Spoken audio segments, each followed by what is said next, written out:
paper, I want you to answer this following question for 10 minutes.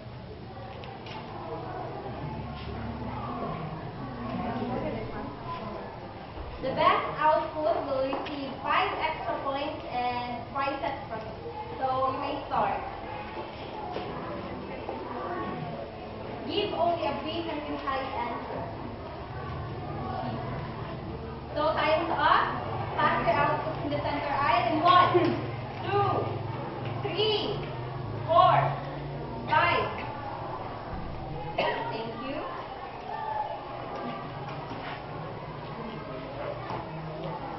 So continuing with our topic, which is biotechnology, we will now deal about cloning. And so to start our topic, we will first define our objectives for this morning. We have first to define what is cloning, second to describe the steps of cloning, and third to reflect on the risks and issues of cloning. So have you ever imagined that you have a clone of yourself, homework, while you eat the park, or go out with your friends? Imagine if you could really do that. Where would you start? So, could anyone please read the definition of cloning? GT? Cloning is the creation of an organism that is an exact genetic copy of another. Yes. Cloning is the creation of an organism that is an exact genetic copy of another. Cloning in biology is the process of creating similar populations of genetically identical organisms. Cloning in biotechnology refers to the process used to create copies of DNA cells, fragments, or individuals. You may have first heard of cloning when Dolly the sheep showed up in the TV in 1997, but cloning technology has been around for quite a long time than Dolly is old.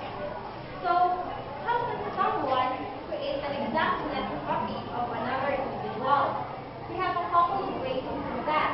We have artificial embryo breeding, and we have somatic cell nuclear transfer. Wilmer, can you please read the meaning of artificial embryo breeding? Artificial embryo breeding, or artificial, is the obtained by manually selecting an embryo from a individual cell, and then allowing him to modify and develop his own. The resulting embryos are raised to a surrogate mother, where they are there to serve and give birth. Thank you. So in short, from the word itself, which is artificial embryo breeding, we can see that this technology mimics the natural way of creating identical twins. But then again, instead of developing inside the mother's womb, the embryo develops in a petri dish. Ronaline, can you please read the meaning of somatic cell nuclear transfer? Somatic cell nuclear transfer is the isolation of somatic cells from an organism. They transfer the nucleus to an egg cell from which the nucleus has been removed. After a couple of chemical springs, the cell will its new nucleus, behaving just like a fertilized zygote. It will develop into an embryo and be implanted into a surrogate mother and carried to term. Yes, thank you. So somatic cell nuclear transfer uses a different approach than artificial embryo breeding, but still, it produces the same result as a clone or an exact genetic copy of an organism. This is how Dolly the sheep was made. So to make Dolly the sheep, researchers isolated a somatic cell nucleus from an adult female sheep, and at the same time, they also isolated an egg cell from another moose. And the donated somatic cell nucleus of the first sheep is being injected into the egg cell through electric shock. After a couple of scheduled weeks, this egg cell with its new nucleus will start to behave like a freshly fertilized zygote, and it will then divide itself normally. And after that, this egg cell will start to become or to be developed as an embryo, which is then inserted into a surrogate mother. The large Dolly is the exact genetic replica of the sheep which donated the somatic cell nucleus.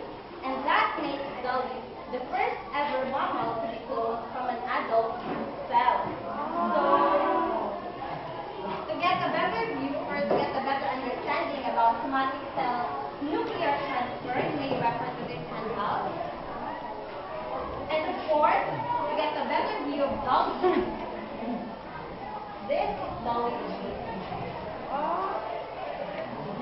So, research advances have told us that with a little work, we humans can clone just about anything, from frogs to monkeys, and probably even ourselves. So, we can clone things. But why do we want to? So, here are some reasons people give or humans give to justify cloning. Usually, can you please read? Reasons for cloning for medical purposes, providing sex, see, which is reproducing a disease pet, cloning human.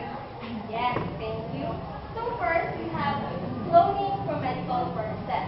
Of all reasons, cloning for medical purposes has the most potential to benefit a large number of persons or people. So how might cloning be used in medicine? Well, we have cloning animals for disease. We have cloning stem cells for research. And of course, we have farming for drug production. Second, we have reviving extinct or endangered species. Have you seen the movie Jurassic Park? Yes, Mom! Yes. In that film, scientists used DNA preserved from millions of years ago to clone dinosaurs. So, how did we clone dinosaurs? Yes, Mary? We get a well-preserved DNA of a dinosaur from the clone or an extinct dinosaur. Yes, very good. So, in theory, yes, we can clone dinosaurs. And we just need a cool thing, and that is the DNA preserved in the dinosaur and a species which will serve to our others. But in reality, probably not. It's not likely that DNA dinosaurs is gonna survive millions of years ago without human damage. Three, we have reproducing a disease pet. No joke. If you really just wanted to and you just have enough money, you can clone your favorite pet who's already died. Number four, we have cloning humans. So to clone or not to clone?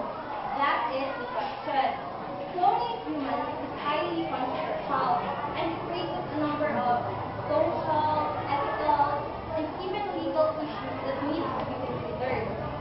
So to explore some of this, let's proceed to our next topic,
advance about plant biotechnology.